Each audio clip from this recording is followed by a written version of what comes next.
संत तुकाराम महाराज गाथा अभंग क्रमांक 108। संत तुकाराम महाराजांनी लिहिलेला हा अभंग मान अपमान म्हणजेच सामाजिक प्रतिष्ठा, दुसऱ्यांचं मत, हिनवंगण किंवा स्तुती यांच्याबद्दल काय दृष्टिकोन ठेवावा याबद्दल अत्यंत गूढ आणि मार्गदर्शन संदेश देतो या अभंगामध्ये। अभंग बघा। मान अपमान गोवे अवघे गुंडूनी ठेवावे, हेची देवाचे दर्शन सदा राहे समाधान। शांतीची बसंती तेथे खुंटे काळ गती, आली उर्मी साहे तुका मने थोडे आहे। ओळी क्रमांक 1। मान अपमान गोवे अवघे गुंडूनी ठेवावे, म्हणजे मान सन्मान असो वा अपमान दोन्ही गोष्टी एकसारख्या मानून गुप्तपणे मनात ठेवाव्यात, त्यांना फार महत्त्व देऊ नये। स्पष्टीकरण। सामान्य माणूस अपमानाने खचतो आणि सन्मानाने गर्वित होतो, परंतु संत मार्गावर चालणारा व्यक्ती या दोन्ही गोष्टींना तटस्थतेने स्वीकारतो, कारण त्याला माहिती असतं की हे क्षणिक आहे आणि खरी गोष्ट म्हणजे अंतर्मनातील शांती। उदाहरण।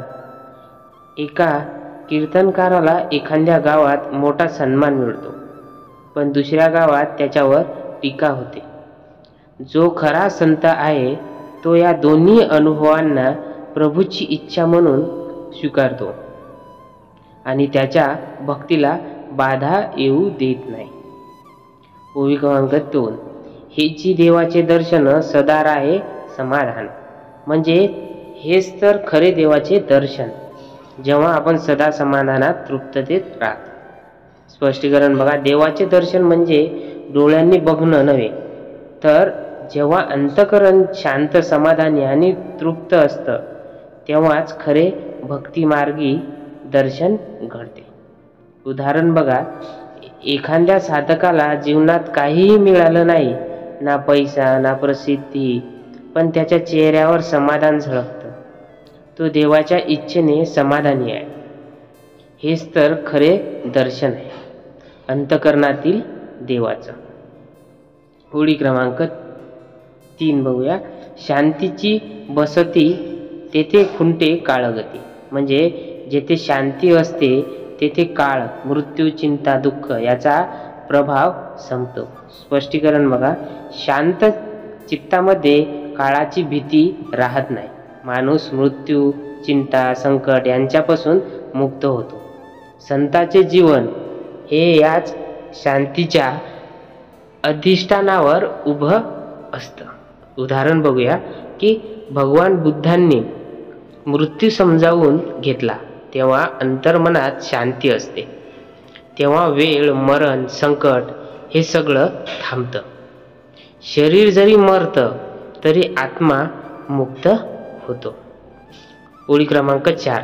आली उर्मी साहे तुका मने थोडे आहे, म्हणजेच जेव्हा मनात उर्मी, इच्छा, लोभ, राग असे भाव येतात त्यांना सहन करणं हीच खरी साधना आहे। स्पष्टीकरण बघा की सामान्य माणसाला राग, अभिलाषा, मोह, दोष यांनी सतत खालवलेलं असतं, पण जो साधक आहे तो या उर्मी आल्या तरी शांत राहतो, सहन करतो। संत तुकाराम महाराज म्हणतात की थोडा आहे म्हणजेच हे महत्वाचं आहे। आता यावर उदाहरण बघा की एखाद्या संताचा अपमान सहन करावा लागतो, पण त्याने राग न धरता शांततेने उत्तर दिलं, हीच खरी साधना आहे। यावरून उपदेश बघा आपण यामध्ये बघूया। नंबर 1। सन्मान आणि अपमान या दोन्ही गोष्टी तटस्थपणे स्वीकारा। नंबर 2। समाधानी मन हेच देवाचं खरे दर्शन आहे। नंबर 3। शांतता म्हणजे काळावर मृत्यू, चिंता, विजय मिळवणं। नंबर 4। मनात उर्मी, राग, मोह येतात, पण त्यावर संयम ठेवा। नंबर 5। बाह्य परिस्थिती बदलत राहते, पण अंतर्मन शांत असेल तर जीवन सफल आहे। नंबर 6। संताचा मार्ग हा सहनशीलतेचा आणि समाधानाचा असतो। नंबर 7। शांत चित्त हे सर्वोच्च साधन आणि सर्व सिद्धीचं द्वार आहे। तर रामकृष्ण हरी मित्रांनो, व्हिडिओ कसा वाटला प्लीज कमेंट बॉक्समध्ये नक्की सांगा. आणि कोणी जर आपल्या चॅनलला सबस्क्राईब केलं नसेल तर चॅनलला नक्की सबस्क्राईब करा आणि साईडच्या बेल आयकॉनला नक्की दाबा, जेणेकरून आपण जे व्हिडिओ टाकेल ते तुमच्यापर्यंत पोहोचेल.